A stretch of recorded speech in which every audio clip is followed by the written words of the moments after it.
Bwana Kimuru Mamba. Ndio ndugu yangu. Leo ni mwisho wa mwezi, tunahitaji kwenda kuchukua mishahara yetu kwa bosi. Au unasemaje? Ndio hivyo. Sasa twende zetu kwa bosi tukachukua mishahara yetu. Wewe tangulia, mimi naja. Sawa.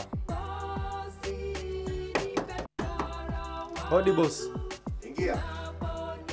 Nini shida yako? Bosi, leo ni mwisho wa mwezi, nimekuja kuchukua mshahara wangu. Hilo nalijua, subiri mwezi ujao. Bosi, sina pesa za matumizi wala nauli ya kuja kazini. Nimesema nenda, nikipata nitakulipa.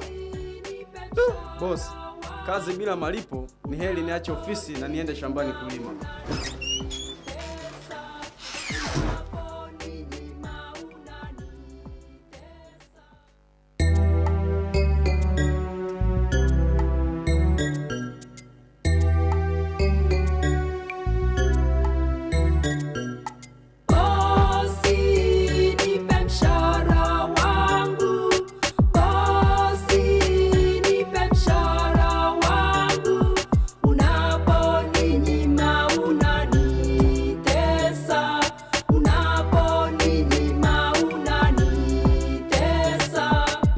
Kimya sana sasa inalazimu kusema, naona bora niache ofisi na niende shambani kulima. Bosi wetu ni kama gaidi, ana moyo wa huruma. Wafanyakazi tunakula ugali maharage, anakula nyama. Unaponinyima mshahara wangu, unategemea nitakula nini mimi na familia yangu? Unajua kabisa kuwa mshahara wangu ni haki yangu. Vipi uniwekea uhasama kati yangu na bosi wangu? Siku ya mshahara natamani ajifiche chini ya uvungu. Amegeuka dikteta sasa, muogopi Mwenyezi Mungu. Ninapodai mshahara na nitishia kunifukuza kazi. Jamani, hisi haki yangu, mbona boss kawa bazazi? Ofisi nyingine mshahara tarehe 25, lakini sisi tunadai mshahara wa miezi mitano. Hebu fikiria kama ungelikuwa ni wewe, kama una pesa mfukoni uko tayari kula mawe. Bosi wewe kibopa, yani mambo yako super, lakini wafanyakazi wako sisi tunalia ukapa. Kila duka tunalokwenda sisi tunakopa, siku ya kuwalipa wenye maduka tunawakwepa.